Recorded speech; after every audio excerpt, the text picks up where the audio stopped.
आज हम लोग पढ़ेंगे संस्कृत व्याकरण।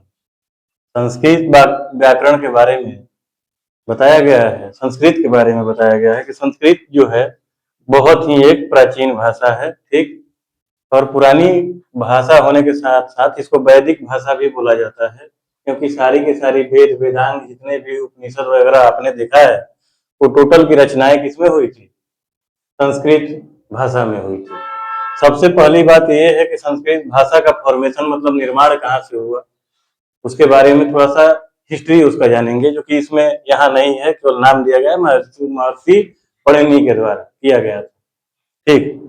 देखिए, जैसे तमाम प्रकार की भाषाएं, ऐसा नहीं था, पुराने इतिहास में बताया गया है कि सब मंत्र का उच्चारण होता था, ठीक। सारे ऋषि महर्षि लोग वेद वेदांग पढ़ते थे, लेकिन लिखना बिल्कुल नहीं जानते थे, ठीक।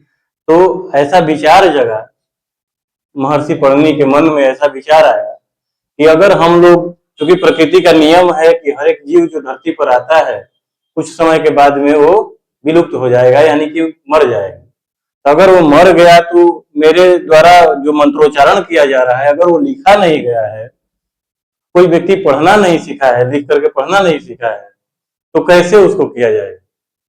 तो उसको लिखित रूप देने के लिए महर्षि पणिनि ने महादेव का घोर तपस्या किया था। मतलब इसको माना जाता है कि संस्कृत भाषा का निर्माण करने वाले महर्षि पणिनि किसके उपासक थे? तो महादेव का। महादेव का उपासना करने के बाद में उन्होंने जब उनको प्रसन्न किया तो बोले कि वर मांगो, तो वर मांगो, तो वर में उन्होंने क्या बोला कि हमको ज्यादा कुछ नहीं चाहिए, हमको ये चाहिए कि जो हम मंत्रोच्चारण करते हैं, आप लोगों को मतलब भगवान की अनुष्ठान करते हैं, तो जो भी मंत्र का उच्चारण करते हैं उसको कैसे लिखा जाए, कुछ इसके लिए उपाय बताइए।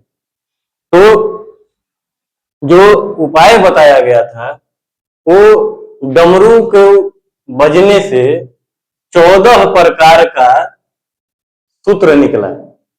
मतलब जो डमरू बजा वो 14 प्रकार का सूत्र निकला, मतलब उसको हम लोग बोलते हैं महेश्वर सूत्र, जिसके बारे में आगे आपको बताया जाएगा कौन कौन सा 14 बार बजा था डमरू, 14 बार बजाया था महादेव ने, और वो महेश्वर सूत्र निकला था, ठीक।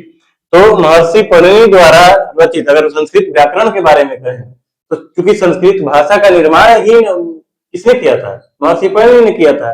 तो उसका व्याकरण का भी अगर कोई व्यक्ति सही गलत का निर्णय भी अगर लेना चाहे या समझाना चाहे तो महर्षि पणिनि को ही श्रेय जाता है कि महर्षि पणिनि द्वारा रचित अष्टाध्यायी कि 8वें अध्याय में कुल 32 चरण बनाए गए हैं, जिसमें लगभग 4000 में से 4 सूत्र को कम कर दिया जाए, मतलब कितना 3996 सूत्र उनके अष्टाध्यायी में शामिल हैं, जो कि व्याकरण के क्या बोलते हैं, संस्कृत व्याकरण के फॉर्मेशन निर्माण में ही माने जाते हैं कि इतने सूत्र थे। अब आते हैं संस्कृत वर्णमाला में। क्योंकि जब डमरू बजा तो जाहिर सी बात है वर्ण निकले। अब कौन कौन सा वर्ण निकले उसके बारे में आगे हम लोग पढ़ेंगे, लेकिन इसके पहले देखा जाए कि संस्कृत व्याकरण का बात कर रहे हैं हम, तो संस्कृत वर्णमाला में अगर देखा जाए तो संस्कृत वर्णमाला में भी स्वर और व्यंजन और अयोगवाह 3 चीजों के बारे में हम लोगों को पढ़ना है। स्वर की संख्या इसमें 13 होता है, और स्वर को संस्कृत में अच कहा जाता है। क्या कहा जाता है? अच कहा जाता है। व्यंजन को क्या कहा जाता है? तो हल कहा जाता है, और इसकी संख्याएं कितनी होती है? 33 होती है। और 4 जो है अयोगवाह मिलाकर टोटल बन जाते हैं 50 वर्ण संस्कृत में शामिल है। स्वर व्यंजन और अयोगवाह को मिलाकर के टोटल 50 वर्णों की संख्या हो जाती है। इसमें अयोगवाह में अनुस्वार, विसर्ग, जीवामूलीय, उपामाधनीय, ये चारों अयोगवाह में आ जाते हैं, और इसको मिलाने के बाद टोटल की संख्याएं कितनी हो जाती हैं? 50। आगे बढ़ते हैं हम लोग। संस्कृत में प्रत्येक वर्ण स्वर एवं व्यंजन के संयोग से ही बनते हैं।